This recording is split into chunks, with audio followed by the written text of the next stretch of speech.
Last summer, former footballer Graeme Souness took part in a gruelling swim across the English Channel in order to raise money for people who live with a rare skin condition called epidermolysis bullosa. He was inspired to do it after meeting 16-year-old Isla Grist, who has the condition.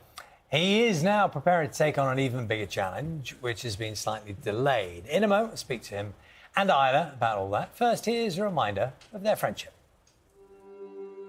We've been here about 20 minutes now. I think we should go in. The sun's not your friend, is it? No, it's not really a friend to anyone, will he be? Because I've got like 4 layers of bandages on my legs, 2 on my arms and 1 on my upper body. It's a lot of layers that I can't just take off. So the sun, you get very, very hot when it's very sunny.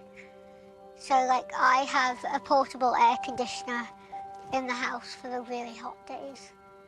And I have multiple fans just to keep me comfy when it's hot. Let's get you in. Let's get you in. She said to me she wakes up.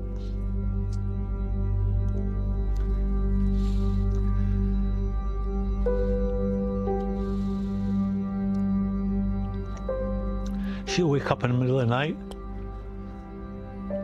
This is a 14-year-old girl who stares out the window for hours. Now, she's a bright girl, and, you know, what's she thinking about at 4 in the morning, staring out into darkness? This is a young girl who's had 65 operations at 14 years old. What sort of life is that?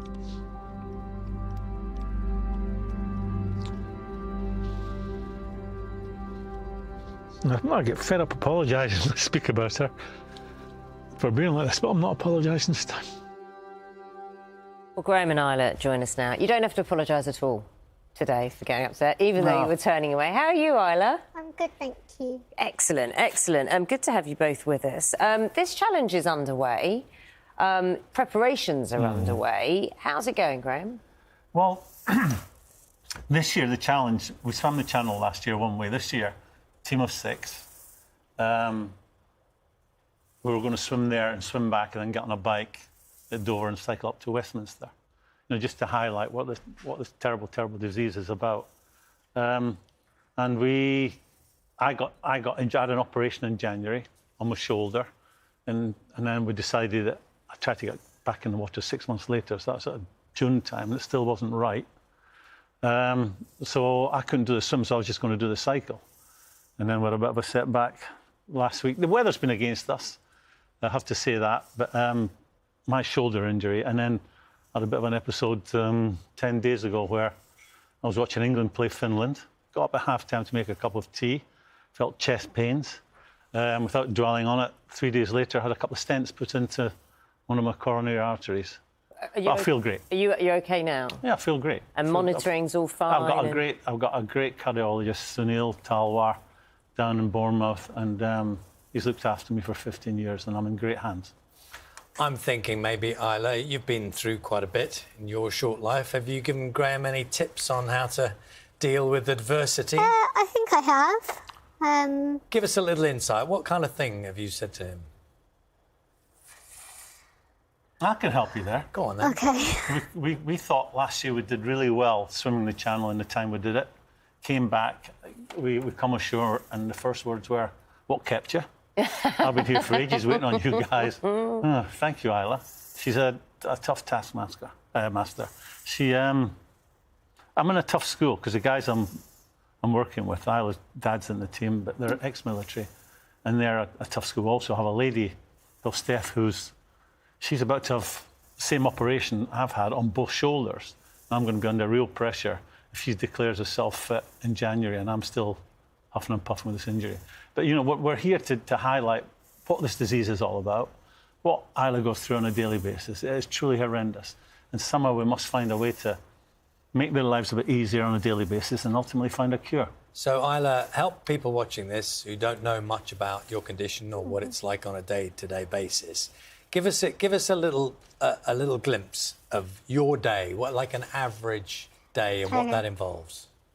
So I get up and that's not even simple because I have to check that all my pads haven't moved in the night, that they haven't dislodged, so nothing would get stuck to my clothing.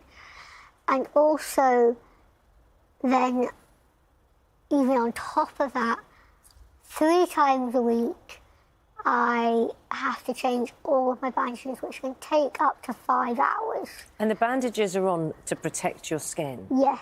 OK, yeah. Because this is obviously a skin condition, Yeah. so it's very fragile. So, for example, when you came in, we didn't shake your hand No. because we would hurt you? Yeah. OK.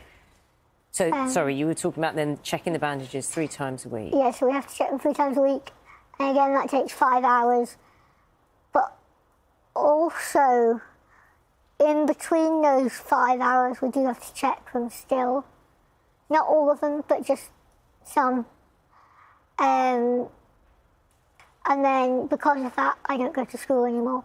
I did when I was younger, but I don't anymore. I am now homeschooled. And that's just another little, like, complication. Well, it's more than a complication, isn't it? Because that's part of normal growing up, isn't it? It's part of life to be with your mates at school. And that's another thing that you don't get. Do you get to see your friends often? Yes.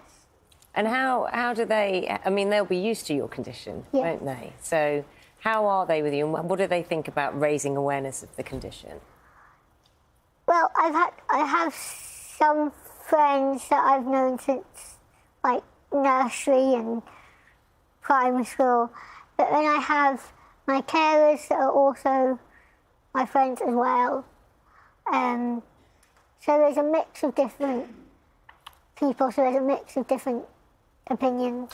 Isla, you're a funny old pair, you two, aren't you? In a way. How much do you know about Graeme as a footballer? Nothing. Not very much, no. Have you ever watched him playing football off, old videos or Yeah, really old I've seen videos? some old videos, yeah. What did you make of him as a player? It was kind of hard to recognise him, but She doesn't miss me. I don't know why you've asked that. She didn't really want to go where she goes when she's having her bandages changed, or just a daily experience. Isla, like other children, have this horrendous disease. You have to take ketamine, morphine, fentanyl, just to get through a day. And these are very powerful painkillers. Horse tranquilizers. This is the level she's of drug she's taking. It's so difficult for her. And if you were to witness it, you made a different stuff if it didn't make you feel very emotional, especially with your own kids. It is just I'm an old man, oldish man, and I've seen a lot. Having had the privilege of being in football and getting people who maybe weren't so well in life-limiting diseases coming to the training ground or the stadium. And you think you've witnessed everything, but 5-6 years ago, I went to dinner and saw what this disease does to these children. And it was something I felt I had to get involved in. And that's why, what I'm here to say, people have donated to us. They've been fabulous last year, fabulous this year, and a big thank you to anyone who has donated. And please, if you can, I know things are tough, it's difficult times we're going through, but if you can help us in any way, please do. But we're going to do this challenge next year. We're going to get on it. I'm going to get back in the water, hopefully at the start of in January, just when the water's nice and cold, and hopefully my shoulder's good enough. I can train properly for that. And in May, we're going to do the swim, which is before the actual swim season starts, because there is a window for it with the tides and the weather. So our pilot, Simon's, agreed to get us in the water in May time. So we're going to do that. And then we're going to do the cycle as well, and again bring awareness to what this is. Isla, I want you to have the last say. Have you got any inspiring words for Graeme that you'd like to share with everyone? Not that I can think of right now, but the only thing I've still got to get in is our donation page, which is give.as/be the difference. Good work, if I may say. Good teamwork.